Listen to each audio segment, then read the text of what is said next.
Hey students, we are so excited to get to spend the next 3 weeks with you guys in the month of June in our home groups, where you guys can hang out with your friends, experience a little bit of midweek on Sunday nights. We are so excited to start that with you. And as we get ready for camp over these next 3 weeks, we're excited to jump into the book of Nehemiah over our time together until camp. And I know Nehemiah is probably a name that you've heard, but I would guess a lot of us have maybe not really dove in and see what happened in the life of Nehemiah. Nehemiah was an incredible guy that God used hundreds of years before Jesus arrived to really get the people ready and to get the city of Jerusalem, which is such an important city in the Bible. He used Nehemiah in a huge way, and we're going to look at how God used the life of Nehemiah. So if you were to open your Bible and you were to just start reading Nehemiah in chapter 1, this is kind of Nehemiah's story, his biography, if you will. Nehemiah was a guy who did not get to grow up in Jerusalem. He didn't get to grow up in the nation of Israel. He was an exile. His family, way before he was born, was forced to move from the country of Israel and move to what eventually becomes the Empire of Persia. And so Nehemiah grows up and he never gets to live in his homeland, but he always wants to go back there. He grows up hearing the stories about his homeland and how God did powerful things through the nation of Israel back when kings like David and Solomon and those guys were the king. But Nehemiah grows up and actually is raised to be a servant of the king of Persia, the king Artaxerxes. And Nehemiah actually rises to the rank where Nehemiah works directly for King Artaxerxes. He's what's called a cupbearer, which it basically means he just kind of tasted the food and drank the drink before the king did to make sure everything was okay, that nothing was messed up about it. And so he worked really closely with this King Artaxerxes. And what we're going to see is we're going to see 3 quick lessons from Nehemiah's early life in chapters 1 and 2 of Nehemiah that we're just going to point out to see what kind of guy Nehemiah was. Because this is the crazy thing about Nehemiah and the crazy thing about our lives, is that God takes normal people like you, like me. He took normal people like Nehemiah and used them in incredible ways to build his kingdom and to make it more like he wanted the world to be.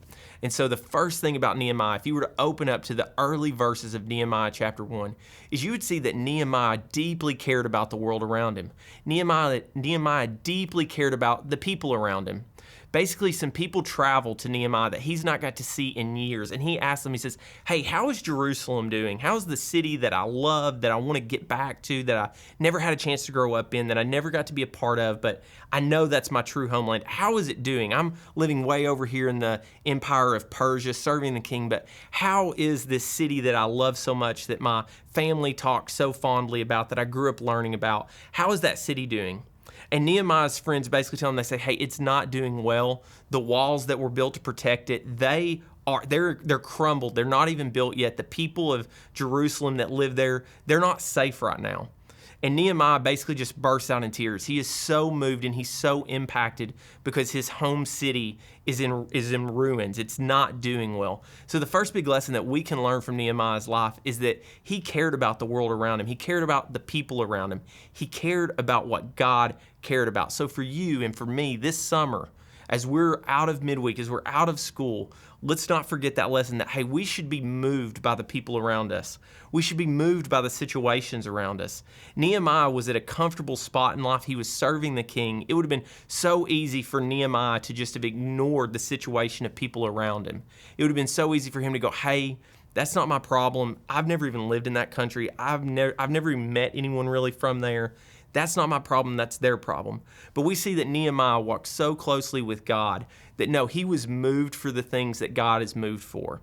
And so this summer, what are we doing to stay moved for the people that God care about? Who is in your life that you can encourage? Who's in your life that you could invite to camp even?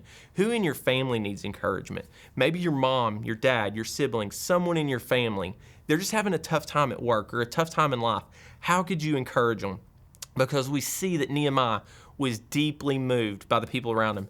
As you were to move into chapter 2 of Nehemiah, if you were to keep reading, you would see the second big lesson from Nehemiah's life. And it's this idea that God specifically placed Nehemiah in a place and in a time. Nehemiah gets to have a conversation with the king because he serves directly with the king. The crazy thing is that out of all the people in the world, God chose Nehemiah to be the servant of the king. The most powerful human that was on the earth at that time was the emperor, was the king of Persia, Artaxerxes, and Nehemiah worked directly for him. So we see that as Nehemiah cared about the things and the people that God cared about, God specifically placed Nehemiah to make an impact in those people's lives, to be in a spot where he could do a great work and do something to help this city that God was so invested in, the city of Jerusalem. And so we see that Nehemiah was specifically placed in a certain time in history, in a certain place in history, in a certain position to make an impact for the things that God cared about. And so here's the deal, wherever you're at, if you're a basketball player, if you're a guitar player, if you have some other hobby, or you're friends with a certain group of people, or you're in a certain family, that's not by accident. God has placed you there for a particular reason. God has placed you there to make an impact. And what that impact is could be 100 different things. But it's not an accident or random that you are where you are in life. God's placed you there to grow you and to use you like he used Nehemiah. The third big lesson, as we keep reading chapter 2, is this big lesson, and this is the one I really want to hone in on for our group time tonight. And it's this lesson that Nehemiah, this incredibly normal guy, decided to be led by faith, not by fear. He decided to be led by faith and not by fear. And this is what the Bible says in Nehemiah chapter 2, verses 2 through 5. This is what's happening. It says, so the king asked me, it's Nehemiah talking. He says, so the king asked me, why are you looking so sad? You don't look sick to me. You must be deeply troubled. And then I was terrified. Nehemiah says, I was terrified. But I replied to the king, long live the king. How can I not be sad? For the city where my ancestors are buried is in ruins, and the gates have been destroyed. So the king asked me, well, how can I help you? With a prayer to the God of heaven, I replied, if it please the king, and if you are pleased with me, your servant, send me to Judah to rebuild the city where my ancestors are buried. And so what we see that Nehemiah is in an incredibly intimidating situation in life. He's so moved by what's going on in his home city, in his homeland. He cares about what God cares about. And he knows that he's been strategically positioned by God to make a huge difference. But here's the thing in Nehemiah's life that I think you and I absolutely deal with every day. It's the fact that even when God calls us to something, it doesn't mean it's not scary. It doesn't mean it's not intimidating. It doesn't mean that it doesn't take courage on our part. Because we see when the king asked Nehemiah, he says, hey, why do you look so sad? What's going on in your life? Nehemiah, he says, I was terrified because I knew the king's the most powerful person in the world.